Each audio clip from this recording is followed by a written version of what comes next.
আসসালামু আলাইকুম। আজকে সারাদিনে বেশ কিছু বিষয় আমাদের নজরে এসেছে যে গণমাধ্যমের কর্মীদের পেশাদারি কাজে বাধা প্রদান এবং রাস্তার মধ্যে আমরা যে মোবাইল চেক করার মতো প্রাইভেসি লঙ্ঘন এবং ট্রাফিক কন্ট্রোল নিয়ে বেশ কিছু অভিযোগ আমাদের মধ্যে এসেছে।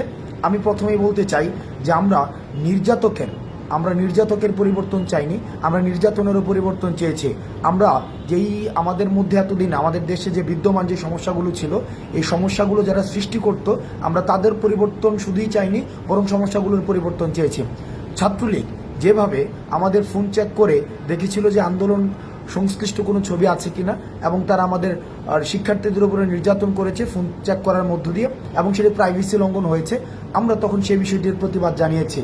কিন্তু আজকে আমরা দেখেছি যারা বৈষম্য বিরোধী ছাত্র আন্দোলনের পরিচয় দিয়ে তারা বিভিন্ন মোড়ে এই যে ফোন চেক করে মানুষের প্রাইভেসি লঙ্ঘন করেছে, যেটিকে আমরা অত্যন্ত নিন্দনীয় কাজ মনে করছি এবং সেটির আমরা প্রতিবাদ জানাচ্ছি এবং তাদেরকে আমরা হুঁশিয়ার করে দিতে চাই, আপনারা এই ধরনের কাজের আর কখনোই পুনরাবৃত্তি করবেন না। কারণ এই ছাত্রলীগীয় কায়দায় যে কাজগুলো হয়, আমরা সেটিরও কিন্তু পরিবর্তন চাই। দ্বিতীয়ত, আমরা খবর পেয়েছি যে ধানমন্ডি 32-এ আমাদের গণমাধ্যম কর্মীদের অনেকেই তাদেরকে ছবি তুলতে বাধা দেওয়া হয়েছে, ভিডিও ফুটেজ নিতে বাধা দেওয়া হয়েছে। আমরা বিশ্বাস করি গণমাধ্যমের অবাধ স্বাধীনতা থাকা প্রয়োজন, এবং যারা মত প্রকাশ করতে চায় এবং যারা দ্বিমত প্রকাশ করতে চায়, উভয়ের স্বাধীনতা নিশ্চিত করা প্রয়োজন। সেই জায়গা থেকে আজকে যারা ধানমন্ডি 32-এ যারা গণমাধ্যম কর্মীদেরকে তাদের পেশাদারি কাজ করতে দেননি, তাদের এই কাজের আমরা নিন্দা জানাই। গণমাধ্যম স্বাধীনতা নিশ্চিত করার জন্য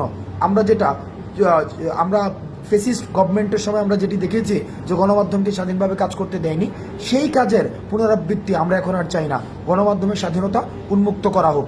তৃতীয়ত, আমরা ট্রাফিক কন্ট্রোলের যে বিষয়টি, সেই বিষয়টি নিয়ে আমাদের কিছু বিষয় আমাদের কাছে পর্যালোচনা এসেছে যে ঢাকার বিভিন্ন প্রান্তে স্বতঃস্ফূর্তভাবে শিক্ষার্থীরা ট্রাফিক কন্ট্রোলের কাজ করছে, সেটি অবশ্যই ইতিবাচক।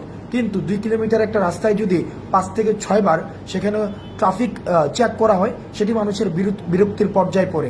সুতরাং যারা বিভিন্ন পয়েন্টে ট্রাফিক কন্ট্রোলের কাজ করছে, তাদের প্রতি অনুরোধ থাকবে, আপনাদের কাজটি অনেক বেশি মহৎ এবং অনেক বেশি মহান, এবং এই ক্রান্তিকালীন সময়ে আপনাদের অবদান অনস্বীকার্য। কিন্তু আপনারা নিশ্চিত করবেন আপনারা যাত্রীদের সাথে এবং ড্রাইভারদের সাথে এমন কোনো ব্যবহার করবেন না যাতে করে আমাদের বৈষম্য বিরোধী ছাত্র আন্দোলন বা আমাদের রাষ্ট্র সংস্কারের যে কাজটি শিক্ষার্থীরা স্বপ্রণোদিত হয়ে করছে, সেটিকে কোনোভাবে প্রশ্নবিদ্ধ করা যায়। আমরা আমাদের রাষ্ট্র সংস্কারের কাজ অব্যাহত থাকবে, এবং যতদিন না পর্যন্ত রাষ্ট্র সংস্কারের চূড়ান্ত প্রতিফলন আমরা সামনে দেখতে পাচ্ছি, ততদিন পর্যন্ত এই রাষ্ট্র সংস্কারের কাজ চলবে। আপনারা ভালো থাকবেন। সালামু আলাইকুম।